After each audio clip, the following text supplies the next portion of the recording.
검찰이 박근혜 전 대통령에 대해 본격적으로 수사의 칼을 빼들었습니다. 박 전 대통령을 피의자 신분으로 소환해 조사하겠다는 겁니다. 검찰 특별수사본부 관계자는 오늘 박 전 대통령 소환 날짜를 내일 정해서 통보하겠다고 밝혔습니다. 소환되는 박 전 대통령의 신분은 피의자라고 못 박았습니다.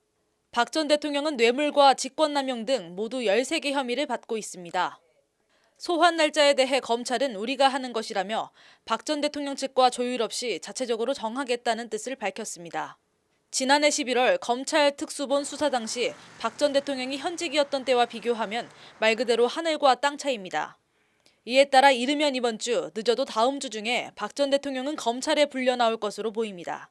검찰은 특검 수사 자료에 대한 막바지 검토와 박 전 대통령에 대한 신문사항 정리 작업을 병행하고 있는 것으로 전해졌습니다. 검찰 관계자는 박 전 대통령 소환이 1회로 끝날 수 있나 2번 부를 수도 있냐는 질문에 준비를 철저히 하려고 한다고 말해 대면 조사 준비에 총력을 기울이고 있음을 내비쳤습니다.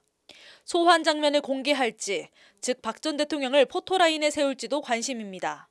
검찰 관계자는 전례를 봐서 검토하겠다고 말했습니다. 지난 2009년 노무현 전 대통령 소환 당시 검찰은 노 전 대통령을 포토라인에 세운 바 있고 전두환 전 대통령 등도 구치소로 압송되는 장면이 생중계되기도 했습니다. 이에 따라 박 전 대통령도 검찰에 소환된다면 검찰 포토라인에 서게 될 것으로 보입니다. 조사 과정 녹화 여부에 대해서 검찰 관계자는 영상 녹화는 참고인은 동의를 받아야 하고 피의자는 통보하는 절차가 있다며 조사 방법 등은 우리가 정하는 것이라고 재차 강조했습니다. 수사상 필요하면 하겠다는 겁니다. 앞서 특검은 청와대가 영상 녹화를 거부해 박 대통령 대면 조사가 무산됐다고 밝힌 바 있습니다. 그렇게 꺼렸던 영상 녹화에 대해서도 박 대통령은 이제 검찰 처분에 따를 수밖에 없는 상황이 된 겁니다. 검찰은 그러면서 대선 등 정치권 일정과 무관하게 원칙대로 수사하겠다는 뜻을 거듭 강조했습니다. 다만 박 전 대통령이 건강상의 이유 등을 내세워 검찰 소환에 응하지 않을 가능성은 있습니다. 이와 관련 검찰은 체포영장 청구 등 강제 수사에 대해 아직 거기에 대해 말할 단계는 아니다라고 일단 선을 그었습니다.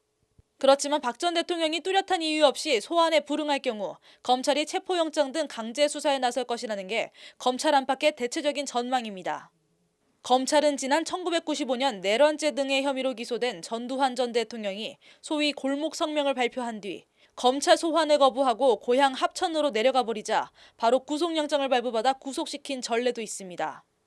검찰 움직임에 대해 박 전 대통령 측은 아직 공식적으론 이렇다 할 반응을 내놓지 않고 있습니다. 하지만 물밑에선 변호인단 보강을 서두르고 있는 것으로 전해졌습니다.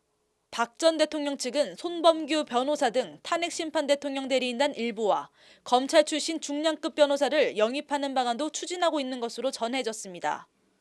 박 전 대통령은 엮어도 어거지로 엮은 것이라며 그동안 자신에 대한 혐의를 전면 부인해왔습니다. 지난 12일 삼성동 사저로 복귀하면서도 진실은 반드시 밝혀진다고 믿고 있다는 메시지를 내면서 검찰과 법리 싸움을 예고한 바 있습니다. 법률방송 뉴스 김소희입니다.